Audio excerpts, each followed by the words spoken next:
Vous me dites quand vous êtes prêts et on peut se... Yes, ready. Let's go. On est parti? Let's go. Oui. Allez, c'est cool. Donc, notre histoire se déroule début du 19e siècle, en Amérique du Nord, dans la province de l'Ontario. Vous êtes tous résidents de Newcombe, qui est, comme son nom l'indique, une ville toute récente. Il n'y a pas si longtemps, le site, maintenant encombré de maisons rudimentaires, était une immense forêt vierge. C'est désormais une ville de trappeurs, simple et peu raffinée. Elle est très peu peuplée, moins de 50 résidents permanents, mais de nombreux visiteurs y passent pour une saison de chasse, de pose de pièges dans cette immense forêt, avant de repartir. La vie y est difficile, extrêmement difficile, mais profitable pour ceux qui sont prêts à supporter l'isolement, les températures glaciales et la proximité avec la nature sauvage. Il n'est pas rare que des personnes disparaissent régulièrement dans les environs, ce qui ne surprend plus grand monde en fait. C'est un pays indompté, et ceux qui s'aventurent dans des collines ou dans les bois le font à leur risque et péril. Une simple glissade, et vous vous brisez la nuque au fond d'un ravin, d'un gouffre. Un ours affolé par la douleur peut échapper à son piège et déchiqueter rapidement le chasseur qui l'a posé. Parfois, on organise une battue, mais seulement si c'est un groupe important qui disparaît. Les individus sont traités ainsi. Ils doivent se débrouiller par eux-mêmes. C'est dans ce contexte que notre histoire va débuter, et je vais vous demander quels sont vos rôles respectifs au sein de cette petite communauté de Newcombe.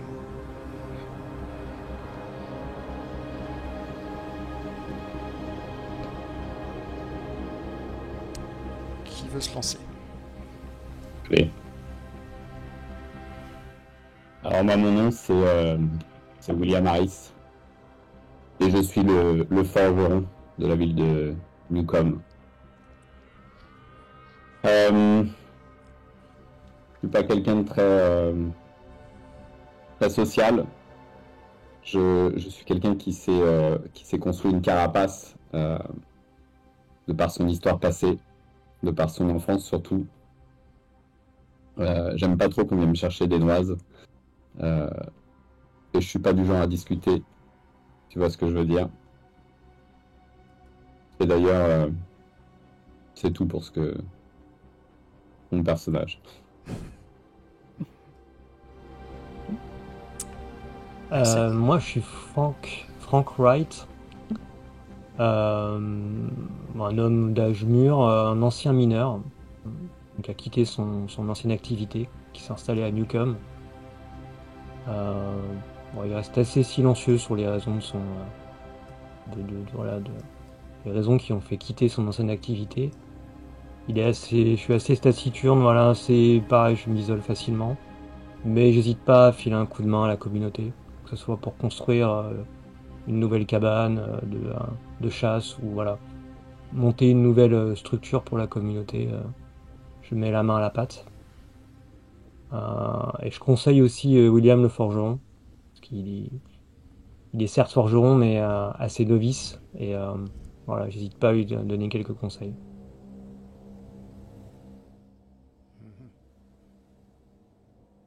Eh bien, novice. moi je suis Nosh Smith. Contrairement à d'autres, je suis natif des États-Unis. Je suis arrivé il y a très peu de temps à Newcombe. Ça fait maintenant 4 ans où je suis arrivé parce que j'ai voulu partir de ma famille, partir de là où j'ai été élevé, dans une famille de natifs, dans une famille traditionnaliste, dans un environnement qui respectait les traditions des ancêtres et qui respectait aussi toute cette spiritualité et ce mysticisme auquel je n'ai jamais trop adhéré parmi les miens. Je suis quelqu'un d'assez cartésien, quelqu'un d'assez rationnel, et toutes les choses ont une explication, et je m'attache à enrichir mes connaissances, à passer mes journées dans les bouquins, et j'attache beaucoup d'importance à découvrir. J'aime découvrir, j'aime cartographier, j'aime mettre des noms sur des papiers avec des villes, et c'est pour ça que j'ai voulu tourner la page de cette histoire trop mystique de mes ancêtres pour aller aux États-Unis, où je me suis installé maintenant 4 ans à Newcomb, où je continue d'étudier comme je peux, même si cette ville un peu austère, un peu rustre comme milieu de vie, mais j'ai réussi à me faire des amis, notamment Joe, qui m'aide de temps en temps à découvrir les environs dans la forêt, à explorer avec lui et à cartographier ces choses que j'adore. Voilà, pour moi. Et enfin, pour ma part, je suis Joe Green, je suis le bûcheron. Le bûcheron dans cette grande forêt dangereuse, où c'est une histoire que tout le monde connaît, puisque je suis né à Newcomb, et j'ai perdu mes parents. Les animaux me les ont pris, et j'ai été miraculeusement épargné. Et au lieu de haïr cette forêt, je l'ai plutôt pris comme un symbole, où la nature elle-même m'aurait épargné. Joe, il n'est pas très... vous allez me dire, comme les autres, mais parle pas beaucoup aux gens, préfère être seul justement dans cette nature, dans cette forêt, et travailler. Il croise, pour lui, plutôt Noche, de temps en temps dans la forêt, et du coup, le laisse le suivre. Lui qui pose beaucoup de questions, qui parle un peu trop, un peu beaucoup, lorsque on traverse les bois, mais bon, ça me fait au moins un contact, et enfin un qui connaît pas mon histoire et qui prendra pas en pitié. Joe est solitaire. Et en témoigne également le fait que dès qu'il a perdu ses parents, il a refusé toute aide et il a vécu du fruit de la forêt, en mangeant des baies, en vivant dans les bois, en chassant des petits animaux, en se débrouillant tout seul. Et c'est ce qu'il aime le plus, être tout seul. Et voilà. Parfait. Vous êtes donc à quelques kilomètres de Newcomb. Vous êtes parti il y a quelques heures, arpenter les forêts, les montagnes, à la suite d'un étranger. Un étranger qui est apparu à Newcomb il y a 2 jours. Épuisé, vêtu de haillons, couvert de griffures et surtout affamé, ce dernier s'est effondré littéralement devant l'église improvisée de la ville de Newcomb. Le prêtre local, le père Crenshaw, le pasteur plutôt, a réconforté cet étranger avec un petit peu d'alcool fort, un repas chaud et d'épaisses couvertures. L'étranger s'est présenté comme étant Archie Brannon. Tu l'as rencontré, toi, Noche. Tu l'as vu arriver et il t'a raconté un tout petit peu son périple, son histoire. On va faire une sorte de petit flashback et tu vas être près de l'église avec justement cet étranger. Eh, monsieur, on venait de là, depuis l'autre côté des montagnes, à peu près à 3 semaines d'ici, tu vois. Un pote, Marlowe, avec qui on avait fait équipe, avec d'autres gars. Des mecs grossiers, c'est sûr, mais bon, honnêtes. Enfin, c'est ce que je croyais. Il nous a dit qu'il y avait un gros trésor, là-haut dans les montagnes. Une grotte, pleine d'or. On en aurait assez pour remplir 2 ou 3 fois une vie d'homme. Alors tu penses? Moi j'y étais. Il a dit qu'on aurait tous une part égale, si on l'aidait à y aller. Le voyage était rude, le temps cruel par ici. Mais, monsieur, vous savez ça sûrement mieux que moi. On était assez solide pour continuer. Alors ouais, on est arrivé à la grotte. Mais on n'était pas là pour récupérer de l'or, non monsieur. On était là pour quelque chose de pire. Il les a tués. Les a massacrés. On était perdus dans le noir, dans la grotte. On a continué pendant longtemps dans le noir. Comme s'il n'y avait pas de fin. Il nous a dit d'éteindre les lanternes. Qu'on n'avait pas besoin. Qu'il y avait au plafond de la grotte des trucs qui éclairaient. Plus fort que des bougies. J'ai pu voir ses yeux. Brillants. Il était content. Je me suis caché. Je me suis caché sous un corps, monsieur. Un corps d'un autre type mort. Et dès que j'ai pu, je me suis j'ai couru. Couru dehors. J'ai couru jusqu'à ce que je sache plus où j'étais. Qu'il puisse pas me retrouver.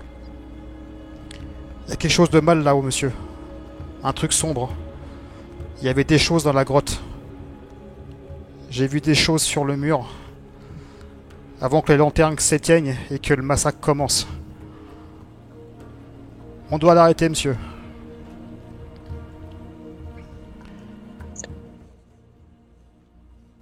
Ok, tout ce que vous dites est un peu décousu, monsieur, et assez énigmatique, mais je retiens surtout qu'il y a quelque chose de dangereux dans cette forêt et dans cette grotte qu'il faut identifier et peut-être aussi neutraliser pour la sécurité de tous.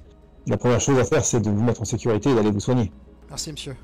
Merci. Il faudrait raconter ça au shérif ou aux forces de l'ordre, enfin, locales. Je vais vous afficher à quoi ressemble cette personne. Vous voyez, donc c'est un homme d'à peu près d'une cinquantaine d'années, le visage assez hirsute, avec des traits qui marquent régulièrement le visage, assez prononcés, des excroissances au niveau des joues, une barbe blanchâtre et affaiblie physiquement et peut-être également mentalement. Suite à cette rencontre, Noché, le village en fait a fait une réunion et a décidé par, on va dire, accord tacite, d'envoyer les plus forts gaillards pour aller voir dans cette grotte. Et c'est pour cette raison que vous êtes actuellement en train de gravir un flanc de montagne. Avec Archie Brannon à sa tête, qui est désormais muet.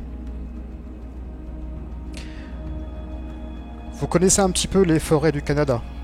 Elles sont vastes, diversifiées, et représentent l'une des plus grandes étendues forestières au monde.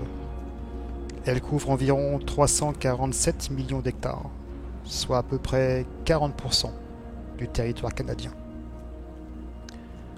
La forêt est dominée par des arbres véus, comme l'érable à sucre, le chêne par exemple, le hêtre, mais également le bouleau, ainsi que des conifères, tels la pruche de l'Ouest ou le cèdre rouge de l'Ouest, ainsi que le Douglas. Ces forêts sont également un habitat essentiel pour une faune qui est assez diversifiée. Vous connaissez bien sûr les mammifères emblématiques comme le caribou, l'orgnal, le loup, l'ours noir que vous avez peut-être dans votre passé affronté, l'ours grizzly, et les rivières et les lacs qui abritent des populations de castors, de loutres, ainsi que de nombreuses espèces de poissons. Vous êtes donc là, à travers cette forêt, à escalader, tant bien que mal, en suivant votre guide. Que faites-vous ? On n'est pas fait depuis combien de temps? Ça fait une petite heure. Juste une petite question, est-ce qu'on a idée de est-ce qu'on connaît cette grotte? Absolument pas. Absolument pas, d'accord. Non. Moi, je marche d'un pas lourd avec une espèce de bâton que j'ai récupéré au sol, qui mesure peut-être un peu plus d'1 mètre de long. et j'ai mon couteau et je suis en train d'aiguiser en fait un des bouts en marchant, un des bouts de ce bâton. Et mon pas est lourd parce que je veux pas me faire surprendre par, enfin je veux pas surprendre surtout pas un ours. Je sais que c'est l'un des plus gros risques qu'on a ici. On est plusieurs, je pense pas qu'une meute de loups s'amuse à venir nous emmerder, mais par contre un ours, voilà. D'ailleurs, je sais pas si vous connaissez le dicton, mais quand on est face à un ours, black, fight back, brown, lay down, white, good night. Donc au moins on a la couleur d'annoncer. Je sais qu'il y a beaucoup d'ours noirs ici dans cette région, donc je suis prêt à en découdre. Je me dis même que ça vaudrait peut-être même le coup qu'il y ait un ours qui se pointe, juste pour pouvoir lui mettre une raclée. Parce que ça me démange. Et je vous lance à vous. Ça va à vous? Je suis un peu en arrière du groupe, entre guillemets, de 3 mètres derrière. Je marche un peu tout seul et quand tu dis ça, je fais juste un... Ok. Et vous deux? Moi, je suis pas loin derrière. Je pense que je suis assez près de William. Et je lui pose une main sur l'épaule. Je dis écoute, Bill, détends-toi un peu là. Je te sens tendu. Détends-toi. Ça va aller. Je suis très détendu. Moi, ma nature curieuse fait que je suis pas très inquiet, bizarrement. Je suis plutôt enthousiaste, même si les conditions de marche sont un peu rudes.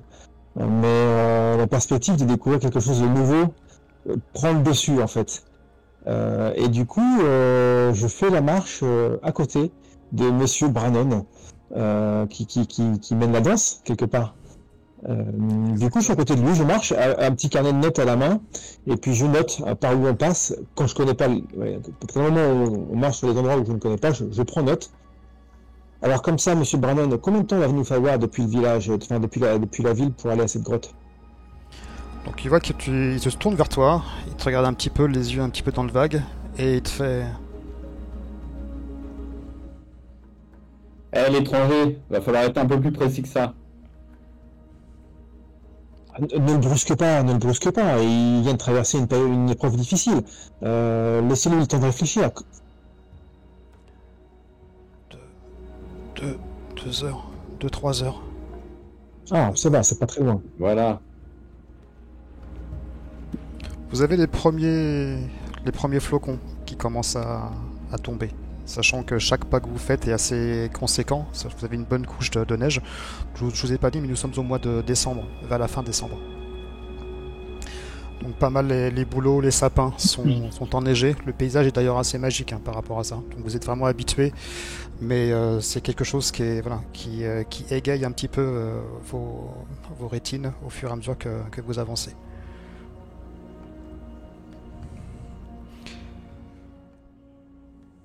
Du coup, je mets la capuche, parce qu'on a les moumoutes, j'imagine, avec des douloules là, qui couvrent notre cou. Et je remonte la capuche. J'observe le sol, vu qu'il neige, enfin il y a des flocons, etc. J'imagine que le sol est déjà couvert de flocons de neige. Absolument. Je suis pas, j'ai pas de compétences particulières là-dedans, mais est-ce qu'on a l'air d'être les premiers à faire ce chemin-là, ou est-ce qu'au sol on discerne autre chose que d'aléatoires traces empreintes d'animaux, voilà. Alors il y a pas mal tu vois des traces d'animaux, clairement, des petites empreintes. Après des traces humaines, enfin des empreintes de pas, non, vous êtes les premiers. Et la deuxième chose, est-ce que, puisque du coup j'ai quand même le truc des ours en tête, tu vois, et je regarde les troncs en me disant, est-ce qu'on est sur un territoire occupé par un ours, notamment ce que je recherche sur les arbres, ce serait une trace de griffure ou alors une écorce qui a été grattée par le fait qu'un ours se gratte le dos sur un arbre, ce genre de choses. Alors tu sais que la région est... oui, il y a clairement des ours dans la région. Ça c'est... Je dirais pas que ça en est infesté, mais en tout cas, il se peut très bien que vous tombiez sur un ours à un moment donné. Après, il n'y a pas forcément de lacération spécifique sur les conifères, sur les arbres. En tout cas, pas ce que tu peux voir. J'ai juste me demandé par contre une sorte d'ordre de marche, parce que le chemin est assez escarpé, et j'ai bien compris que Noche, tu es en premier, enfin tu suis vraiment Brannon. Ensuite, comment ça se passe? Ben moi, comme je disais, je suis un peu derrière, 2-3 mètres derrière, parce que j'aime bien marcher tout seul dans ma tête, quoi. Donc, Ok, donc je les suis. clôtures la marche, c'est ça? C'est ça. Ok. Moi, je suis. Vas-y. Je suis près de toi en fait, donc Moi, j'imaginais m'être retourné vers vous. Alors, soit j'ai quelqu'un à côté de moi, soit si on est vraiment à la queue leu, je pense qu'il y avait quelqu'un derrière moi, mais je ne sais pas qui. moi j'étais derrière toi, parce que je t'ai posé la main sur l'épaule Ok, pour dire Moi, je suis 2 mètres détends-toi, derrière. Bill. ok. Donc, je suis deuxième, j'imagine. Et il y a le faillot avec lui. Ok, donc vous continuez à marcher. Le paysage change au fur et à mesure, vous traversez pas mal de végétation. Et toi, Joe, au fur et à mesure que tu marches, tu sens un froid beaucoup plus présent. C'est-à-dire un froid qui commence à pénétrer tout doucement les os. Sûrement peut-être avec le vent qui s'est levé. Ou cette neige. Que je me rends compte qu'on a peut-être pris un peu d'altitude. Comme tu disais, c'est un peu en flanc. C'est possible. Je ne sais pas. Je basais ça là-dessus au début, comme tu le dis. Et en plus de ça, que bah oui, on est en train de monter, donc il fait plus froid, quoi. Effectivement, ça peut être une solution. Vous arrivez sur un grand plateau et devant vous, il y a une rivière qu'il va falloir traverser, qui est entièrement gelée. Donc vous voyez Brannon, lui qui s'avance d'un pas extrêmement décidé, il déteste même pas en fait la solidité de la glace et va comme si il était attiré ténébrement vers la direction. Quand je le vois faire, ouais, je hoche la tête comme ça. Genre. Monsieur Ryan, vous êtes sûr de ce que vous faites là? Ça va pas s'effondrer sur vos pieds? Je range mon carnet et puis je... Vous voulez toujours être... J'y vais prudemment, comme je suis à côté de lui, je pose prudemment mon pied pour voir si la glace supporte mon poids. Et si ça fonctionne, bah, j'avance prudemment. Vous me voyez un petit peu gauche. Ok, donc tu commences à avoir les premiers pas et... Alors, tu as quelques petits craquements au fur et à mesure que tu avances. Hein. En fait, tu as la couche de glace et juste au-dessus, tu as la couche de neige. Donc, en fait, tu sais pas vraiment qu'est-ce qu'il y a en dessous. Mais pour l'instant, en tout cas, ça a l'air de tenir. Il va te falloir à peu près 5 minutes pour traverser cette étendue gelée. Ah oui.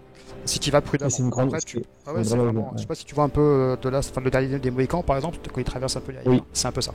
Donc c'est jonché à moitié de grandes roches et entrecouplé justement d'eau qui là par contre est complètement gelée. Qu'est-ce que vous faites les petits suivants? Et l'étranger, t'es sûr de ce que tu fais? T'as pas de réponse. Il est déjà un peu plus loin. C'est un sac d'os, c'est pas garant que c'est assez solide, messieurs. Moi, Je te demande de t'arrêter. Joe, Et retourne-toi quand je te parle. toi qui connais la forêt, t'en penses quoi? Comme je viens de dire, c'est un sac d'os, mais Noche a l'air un peu plus costaud. Bon. Est-ce que je Ça sais... peut bien qu'on fasse une cordée. Très bonne idée. Est-ce que je sais, cher compteur, connaître un peu justement ces pachas, un peu plus épais, je sais pas, tu sais, par l'aspect de la glace ou quoi, est-ce que je sais faire ça, moi qui crapaille dans la forêt? Tu crapahutes, oui, régulièrement, mais pour couper un peu des arbres, tu fais pas forcément du patinage artistique sur les lacs. Ah non, je veux dire, j'ai que cette connaissance en fait. Est-ce que je sais reconnaître? Non, bah généralement, tu peux voir rapidement hein, si la glace peut céder, sauf que là, vu qu'elle est recouverte vraiment de neige, c'est un peu plus compliqué, j'ai envie de dire. En tout cas, le guide votre guide Brannon est parti, suivi de Noche, hein, qui suit. Alors, vous le voyez prudemment, un carnet à la main et qui est en train de traverser. Quand Franck, tu poses la question, toi, tu mets un peu de temps de répondre, que je regarde justement quand ils font quelques mètres. Ça devrait y aller. Attendons un Fais-moi peu. Ça fonctionne, messieurs, ça fonctionne, allez-y. Fais-moi un test de constitution, Franck. Joe, pardon. Constitution. Donc c'est du roll under. Hein. C'est-à-dire, Pardon, j'ai 10. 17. Ça commence très bien. Fait froid là, non? Ok. Ouais, c'est un peu ça en fait. T'es en train de voir justement Brannon et Noche qui sont partis déjà, qui sont quasiment rendus au milieu, et toi t'es pas, même si là tu es à l'arrêt, tu commences vraiment à avoir les muscles et les jambes en tout cas engourdis. Bah, si tu me permets, je pense que les autres voient que ouais, j'ai un. Tu sais, c'est comme un frisson, je fais un. Tu sais, regardant un peu autour de moi le vent, je fais un. Ouf. Ouais, c'est un peu ça. Et je fais comme si je remettais mon manteau qui est déjà bien mis en fait, mais j'ai un réflexe de. Il faut bouger, on va geler sur place, il fait très froid. Suivant-les, ça a l'air d'aller. Reste proche de moi.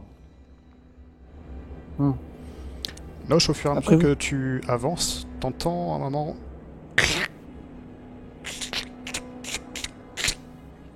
Et j'entends quoi? comme si que la glace commençait un petit peu à se briser sous tes pas. Tu es en Ok. plein milieu de la rivière. Ok, alors ce que j'essaye de faire, c'est de pas rester au même endroit, de pas avoir des pas trop appuyés et d'être mobile tout le temps sans jamais m'arrêter pour ne pas éclater davantage les fissures sous mes pieds et ne pas avoir un poids toujours au même endroit. D'accord. Et du coup, sans accélérer trop, j'essaie d'être mobile tout le temps en fait. Ok. Les pas, tu les fais comment? Tu fais des pas, tu fais des pas chassés, Je marche un peu en mode ninja, tu vois, je lève les pieds tout doucement, mais, mais je ne fais pas des pas lourds. De toute façon, D'accord. ça serait absorbé par la couche de neige. Donc, j'y vais prudemment et sans m'arrêter. Ok. Et là, je commence un peu à m'inquiéter. Tu forces un petit peu le pas et t'entends toujours cette petite craquelure en dessous de tes pieds. Et je parle à voix haute pour que mes camarades derrière entendent. Monsieur Brannon, je vous sens quand même bien optimiste. Ça craque un peu sous mes pieds. Je vous le dis derrière parce que si vous me suivez, ça risque de craquer. Alors. Prenez peut-être des chemins. Vous, Voilà. de votre côté, vous voyez Noche qui est en plein milieu et qui fait comme ça. Et le vent s'est un petit peu levé, en fait. Vous entendez juste chemin, Brannon, sans plus. Est-ce qu'on perçoit les craquements de la glace, tu sais, comme on peut entendre qui résonnent dans le... ou pas du tout? À cette distance, non. Vous proposez de nous encorder, il me semble. Mais j'ai Ouais, pas ce est-ce que matériel, quelqu'un a une corde? je n'ai pas de corde. J'ai pas de corde. Il nous fait des signes, il essaye de nous montrer quelque chose sur les côtés. La couche de neige, elle est... Je mets ma main comme ça et à travers le blizzard, j'essaye de voir ce qu'il nous montre sur les extrémités. Tu vois que sur les extrémités, cher en fait, t'as la rivière en amont et en aval. Et je sais pas s'ils m'entendent en fait. Je sais qu'il y a du vent. Et tout en continuant de marcher et en tournant ma tête pour que le son de ma voix, je parle fort. Ça craque sous les pieds quand même, hein. Et j'avance et je parle fort. Et t'entends- Est-ce qu'on l'entend du coup quand s'il crie? Alors tu vois que devant toi, il est retourné, il fait des gestes. Et à chaque fois, t'as l'impression que quand le son sort de sa bouche, il y a du vent qui passe, comme si quelque chose empêchait la communication. Mais tu vois, il fait des gestes, etc. Et il te fait... Alors, soit il est apeuré, soit il nous signale quelque chose, mais... Bon, je pense qu'il faut qu'on avance. De toute manière, il faut pas qu'on laisse la distance se créer, parce qu'avec le blizzard, on va le perdre. Est-ce qu'on a moyen de s'encorder tous ensemble, ou est-ce qu'on n'a pas de corde? Vous avez pas de corde. On n'a pas de corde. Ok. Je vais prendre mon bâton. Écoutez, si ça vous dérange pas, je vais prendre la tête et avec mon espèce de bâton, je vais sonder devant moi. Je vais essayer de taper la glace au fur et à mesure que j'avance. Je vais pas la taper pour la percer, on est d'accord? Je veux simplement taper pour essayer de voir si c'est du placo ou si c'est un mur porteur, tu vois. Non, pour savoir si je peux poser le pied ou si vraiment c'est touchy, tu vois. C'est la seule chose que je vais faire. Et puis je vais essayer euh, et je vais suivre leur pas. Donc tu passes en premier. Ouais. Ok, Franck, tu fais quoi? Donc toi tu t'élances sur la glace, hein. Tu t'élances sur la glace, enfin tu marches prudemment sur la glace, j'ai compris avec ton bâton de pèlerin. La neige, elle est épaisse comment en fait, sur Il y a sur une la bonne glace? couche, il y a vraiment une bonne couche, hein. Tu vas avoir au moins 10 cm. Avec ma moufle, là, je vais enlever la neige sur le bord en fait, pour essayer d'apercevoir la glace, Ouais. voir la qualité de la glace. D'accord.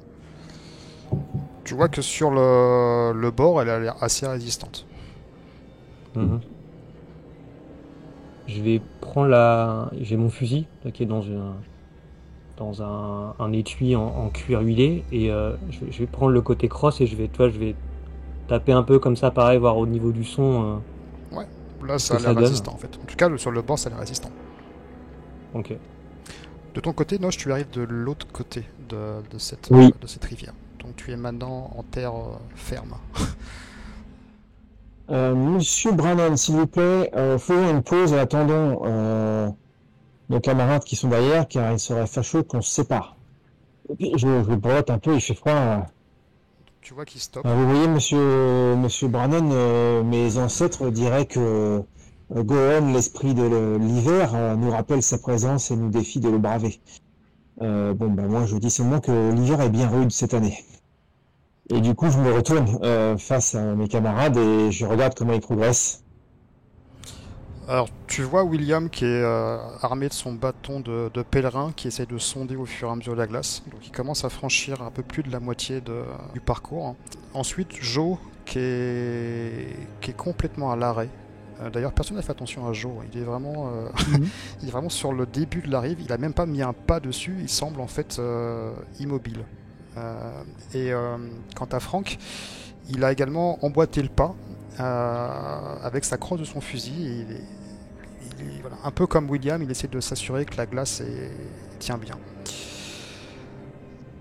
William, arrivé à peu près à la moitié de cette rivière, ton bâton va littéralement transpercer cette glace. Et là, tu vas entendre et la glace va s'effondrer là où tu es, te mettant les pieds entre guillemets en contact avec l'eau glacée. Tu vas me faire un test de dextérité, savoir comment tu vas te récapituler. La profondeur est...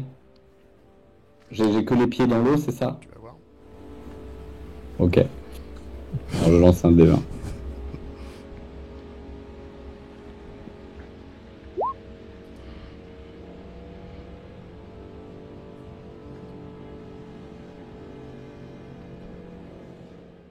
C'est un Rollander? Rollander.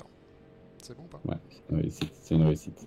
Ok, donc la glace se brise sous ton poids et en fait tu vois que l'eau t'arrive quasiment en haut des genoux. Donc tu as une sensation vraiment de froid intense et autant te dire qu'il ne faut pas vraiment rester très longtemps dedans. Toi devant, Joe, donc avec Franck plutôt, avec ton bâton, Ouais. ton fusil, tu vois juste cette scène qui se déroule devant toi et tu vois tout d'un coup William qui descend d'un étage. Noche, pareil pour toi. Tu vois. Et de l'autre côté de la rive, Joe, les yeux. En fait, voilà. j'attendais leur ménage là, ils se tapaient partout, machin, je les laissais faire. Et quand je vois qu'ils s'écroulent, je marche une dizaine de mètres sur la rive et je traverse un autre endroit. Mais sans rien dire, sans leur dire ce que je fais. J'essaie d'attirer l'attention de William avec mes bras et en lui parlant, même si je sais pas s'il m'entend. William, passe à côté, ne prends pas mes pas, passe à côté, passe à côté. Et j'articule bien. William, tu devines ce que ce que Je devine ce qu'il dit, ce qu'il me dit. Hein. Je me dis, ah mais merde! Et du coup, voilà bien ma veine, je m'allonge en fait, je vais m'allonger en fait sur le sol parce que je sais pas dans quelle mesure la glace est fine ici. Du coup, je vais essayer de m'allonger sur la neige et essayer de ramper et de m'éloigner de cette zone-là. J'ai les pieds extrêmement froids, du coup, j'ai de l'eau plein les bottes.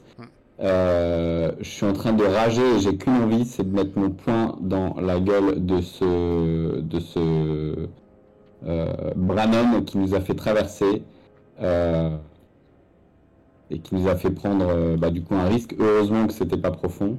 Voilà. Et une fois que je me serai éloigné un petit peu plus de ce trou, je vais peut-être me mettre à quatre pattes et me redresser et reprendre ma marche, mais du coup peut-être à 10 mètres sur le côté de ce chemin qu'ils ont emprunté. Ok. Donc, tu t'extrais en tout cas de l'eau, Mm. non sans difficulté. Et là, toi également, avec le vent, avec cette neige ambiante, tu commences à avoir justement à ressentir l'effet du froid. Et tu commences à te diriger justement de l'autre côté de la rive que tu vas atteindre. Mm. Quand je vais arriver face à Brannon, je veux dire, je sais pas ce qui me retient. Et je vais retirer mes bottes, je vais vider l'eau et je vais essayer de me chauffer en bougeant. Alors tu vois que Brannon te regarde, mais impassible. Mm. Mais vraiment impassible. Mm, mm. Et Ça va, William? C'est pour l'instant, pour le restant de la partie, tu vas avoir un désavantage sur tes jets, William. d'accord. Non, ça va pas. Ça va aller, ça va aller. Il faut juste que tu te reprennes et que tu réchauffes un peu tes pieds.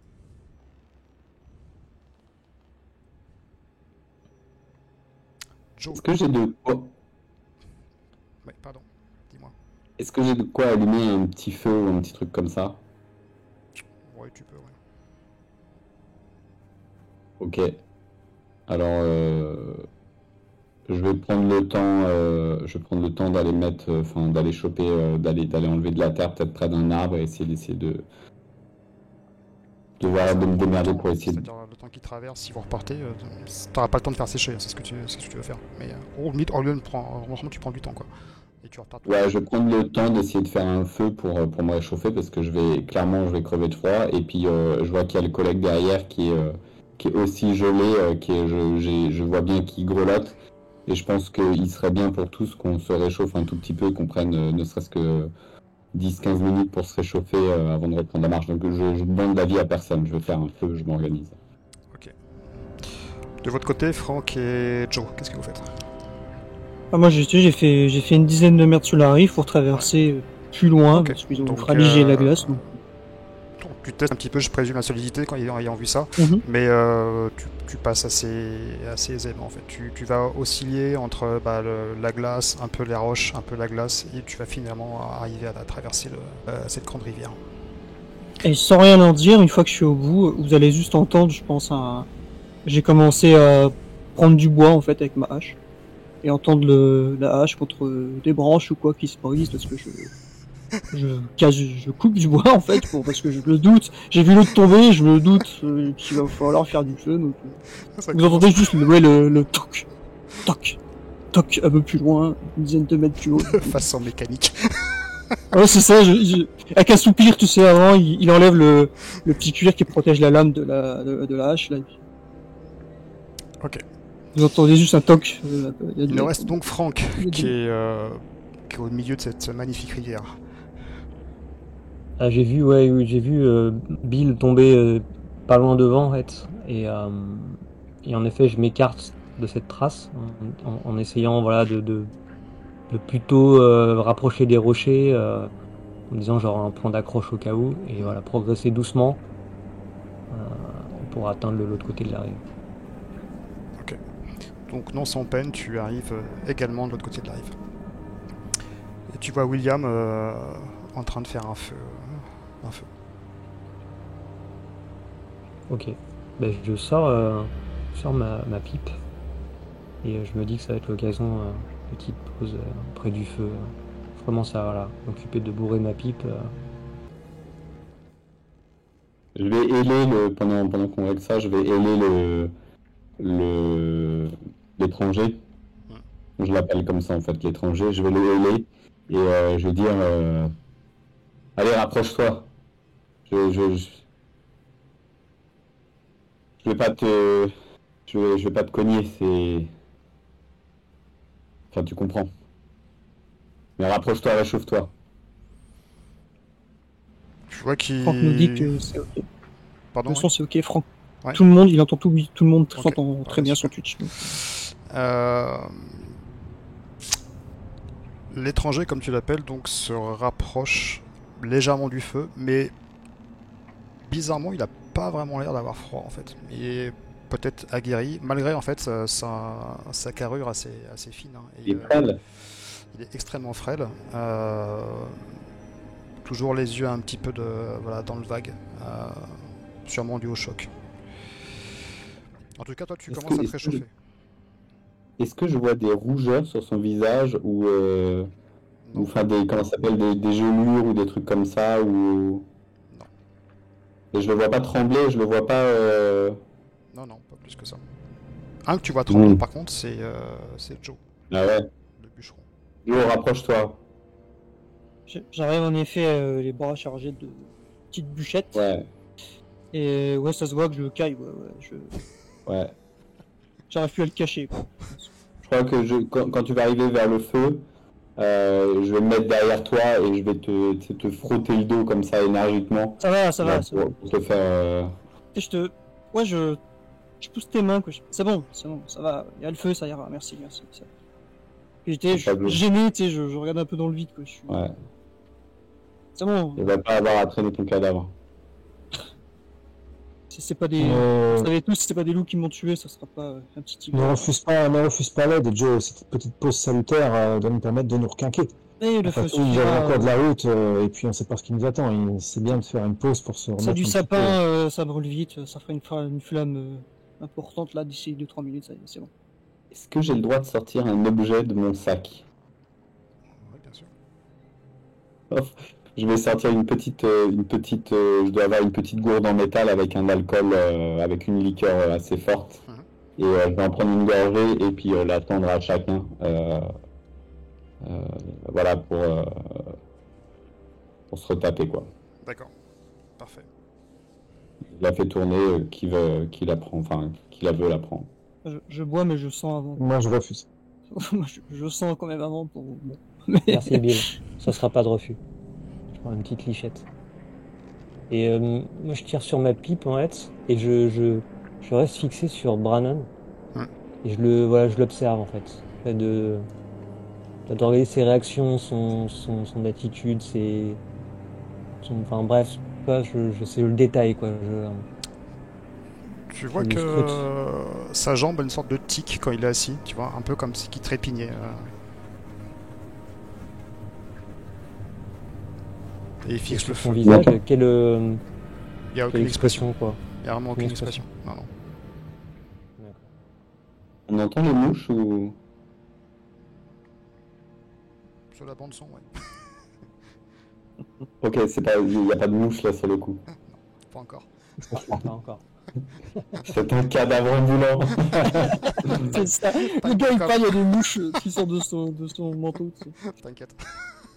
Je profite de la chaleur du feu pour écrire un petit peu par où on est passé et puis retracer un petit peu, tel un petit journal de bord de notre chemin. Ok. Est-ce que Quand tu je fais te vois faire, des tu sais, entrées, je- tu mets la date avec vraiment ce que t'as... C'est ça. Ouais. Ok, cool. Tu sais, quand je te vois faire, tu sais, je te corrige sur les noms. Non, c'est de L, moche. Merci, Joe. Merci. Moi, je vais solidifier le bout de ma lance dans le feu, en fait, dans les flammes. Je vais noircir le bout de mon...